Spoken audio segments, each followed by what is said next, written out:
Assalamualaikum warahmatullahi wabarakatuh. Halo semuanya. Perkenalkan, saya Afianti Setiasari dengan NIM 6120 1230 389. Saya dari kelas RA10 Manajemen, Fakultas Ekonomi dan Bisnis di Universitas Gajah. Nah, pada kesempatan kali ini, saya akan membuat video presentasi mengenai salah satu materi dari mata kuliah Manajemen Sumber Daya Manusia, yaitu rekrutmen dan seleksi.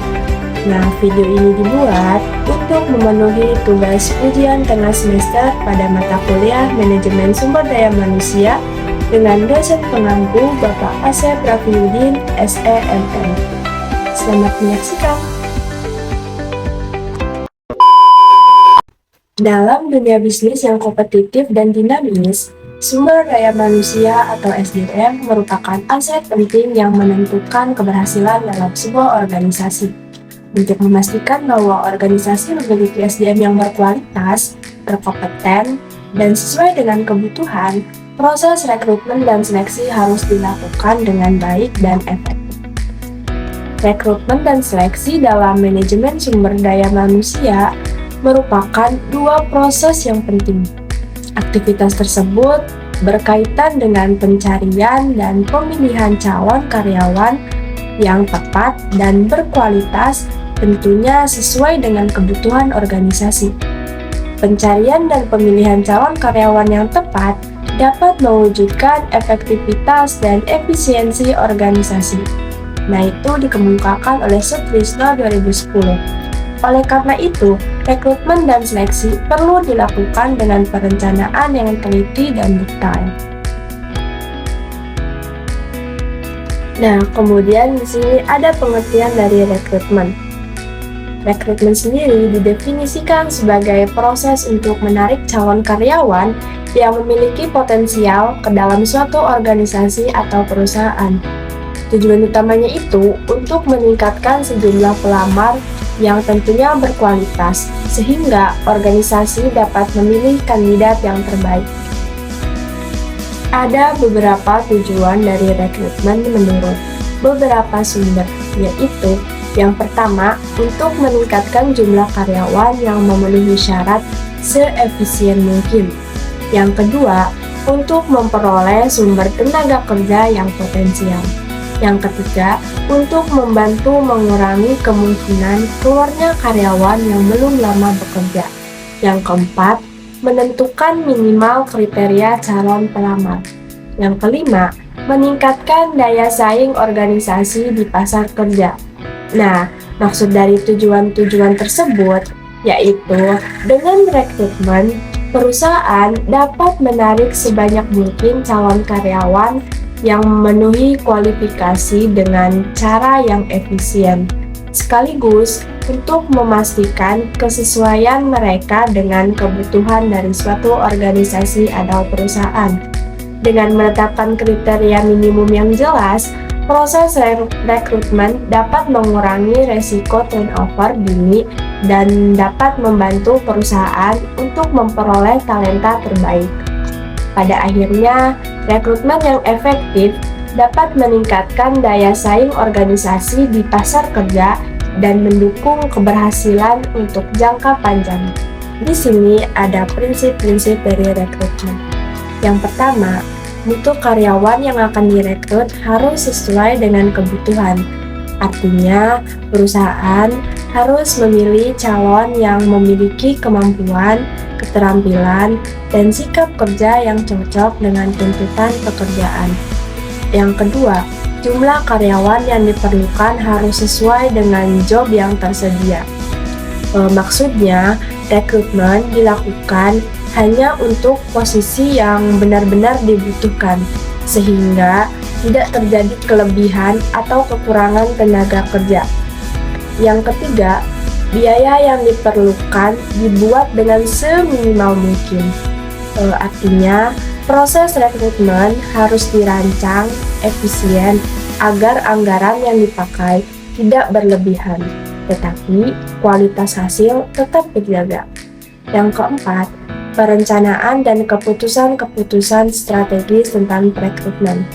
Artinya, perusahaan perlu merencanakan strategi rekrutmen seperti menentukan metode, sumber pelamar, dan waktu rekrutmen yang tepat. Yang kelima, pertimbangan-pertimbangan hukum dan fleksibilitas. Artinya, proses rekrutmen harus mematuhi aturan ketenagakerjaan dan dilakukan secara fleksibel agar bisa menyesuaikan kebutuhan organisasi yang berubah. Nah, tahapan rekrutmen. Yang pertama ada proses pengadaan. Mengidentifikasi pelamar sesuai dengan kualifikasi melalui sumber-sumber yang tersedia. Maksudnya, perusahaan mencari dan menjaring pelamar yang memiliki kualifikasi yang sudah ditentukan. Contohnya, HR mencari kandidat akuntan dengan syarat S1 akuntansi dan pengalaman 1 tahun melalui LinkedIn, website perusahaan, dan rekomendasi internal. Tahapan yang kedua yaitu proses seleksi. Di dalam proses seleksi ada psychological test atau psikometri. Nah, di dalam psikometri ini menilai kemampuan kognitif, kepribadian, dan potensi pelamar. Kemudian ada wawancara psikologi. Jadi, tujuan dari wawancara psikologi ini untuk menggali karakter, motivasi, emosi, serta kecocokan pelamar dengan budaya perusahaan. Selanjutnya, tes teknis. Maksud tes teknis di sini itu menguji kemampuan teknis sesuai dengan bidang pekerjaan. Lalu ada managerial skill test. Menguji kemampuan kepemimpinan dan pengambilan keputusan, khususnya untuk posisi supervisor atau manajer. Nah, tahapan yang ketiga yaitu proses user, yang dimana di dalamnya ada wawancara oleh manajer atau direktur, tes kesehatan, tanda tangan kontrak dan administrasi, dan orientasi pegawai baru. Nah, di dalam wawancara oleh manajer atau direktur, user atau atasan langsung nih yang menilai kecocokan pelamar dengan kebutuhan kerja di departemennya. Lalu, tes kesehatan itu gunanya untuk memastikan kondisi fisik dari pelamar layak atau tidak untuk menjalankan pekerjaannya. Kemudian, tanda tangan kontrak dan administrasi. Di sini, untuk pelamar yang resmi diterima dan dilanjut dengan proses administrasi yang harus diselesaikan. Nah, contohnya itu kayak kandidat menandatangani kontrak kerja dengan menyerahkan dokumen KTP, NPWP, dan menerima penjelasan mengenai hak serta kewajibannya. Nah, tahapan yang terakhir yaitu orientasi pegawai baru. Pegawai baru akan diperkenalkan sebagai karyawan baru pada perusahaannya, kemudian akan dijelaskan juga tugas-tugasnya, aturannya apa saja, dan lingkungan-lingkungannya seperti apa. Di dalam rekrutmen terdapat 2 metode, yaitu metode tertutup dan metode terbuka. Metode tertutup itu proses rekrutmen yang hanya diinformasikan kepada para pegawai atau untuk orang-orang tertentu saja. Nah, kalau untuk metode terbuka ini kebalikannya, yaitu proses rekrutmen yang diinformasikan secara luas dengan cara memasang iklan pada media massa, baik media cetak ataupun media elektronik. Nah, selanjutnya kita masuk ke pembahasan mengenai seleksi. Jadi, seleksi merupakan proses yang dilakukan setelah rekrutmen. Jadi, seleksi itu dilakukan setelah rekrutmen untuk menilai dan melihat kandidat yang paling sesuai dari sekian banyak pelamar. Tujuannya untuk memastikan bahwa kandidat yang terpilih merupakan kandidat yang memenuhi kriteria dan dapat berkontribusi dalam organisasi. Kemudian di sini ada beberapa tujuan seleksi. Yang pertama, mendapatkan karyawan yang berkualitas, potensial, jujur, disiplin, dan cakap. Nah, maksudnya perusahaan mencari karyawan yang berkompeten, bisa berkembang, memiliki kejujuran, disiplin kerja, dan mampu menjalankan tugasnya dengan baik. Tujuan yang kedua, memastikan karyawan memiliki keterampilan dan gairah kerja yang sesuai. Maksudnya itu, karyawan yang diterima harus memiliki kemampuan yang dibutuhkan dan juga mempunyai semangat kerja yang mendukung pekerjaannya. Tujuan yang ketiga, memilih karyawan yang dinamis, kreatif, inovatif, dan bertanggung jawab. Maksudnya di sini itu, perusahaan ingin mendapatkan karyawan yang aktif, mampu menghasilkan ide-ide baru, bisa beradaptasi, dan dapat dipercaya dalam menjalankan tugasnya. Nah, sekarang masuk ke tahapan seleksi. Yang pertama, seleksi surat lamaran. Menyeleksi surat lamaran yaitu dengan mengelompokkan surat lamaran mana yang memenuhi syarat dan kriteria perusahaan dengan surat lamaran yang tidak memenuhi. Yang kedua, wawancara pendahuluan. Nah, dalam wawancara pendahuluan ini biasanya dilakukan oleh tim penyeleksi perusahaan untuk mendapatkan data yang lebih komplit dan lebih terperinci dari si pelamar. Yang ketiga, ada tes penerimaan. Di dalam tes penerimaan itu ada proses untuk mencari data calon pegawai yang disesuaikan dengan spesifikasi jabatan atau pekerjaan yang nantinya akan dijabat. Yang keempat, ada tes psikotes. Dalam tes psikotes ini yaitu mengetes kemampuan mental pelamar untuk mengukur apakah mentalnya sudah sesuai dengan yang diinginkan. Yang kelima, ada wawancara akhir.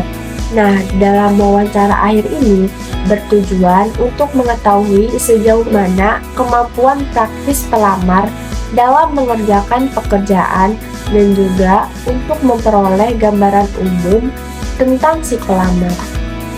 Yang keenam, ada tes kesehatan. Nah, di dalam tes kesehatan ini tentunya dilakukan pemeriksaan kesehatan fisik bagi pelamar apakah memenuhi spesifikasi yang telah ditentukan atau tidak. Nah, di dalam tes kesehatan ini perlu diperhatikan dengan cermat karena sangat menentukan tingkat prestasi kerja pegawai.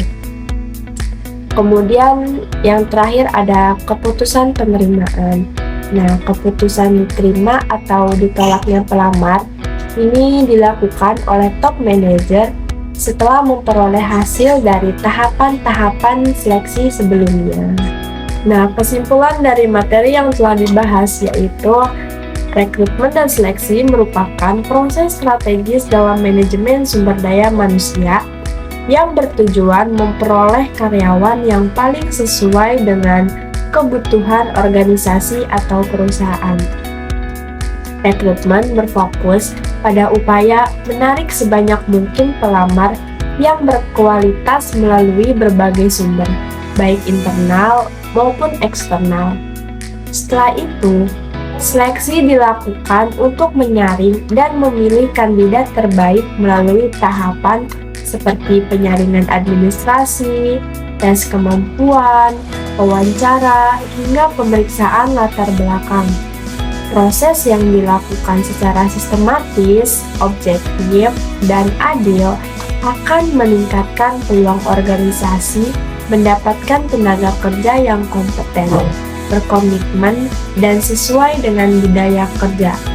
Dengan demikian, rekrutmen dan seleksi yang efektif tidak hanya memperkuat kinerja organisasi, tetapi juga mendorong terciptanya lingkungan kerja yang produktif serta mendukung keberlanjutan perusahaan dalam jangka panjang.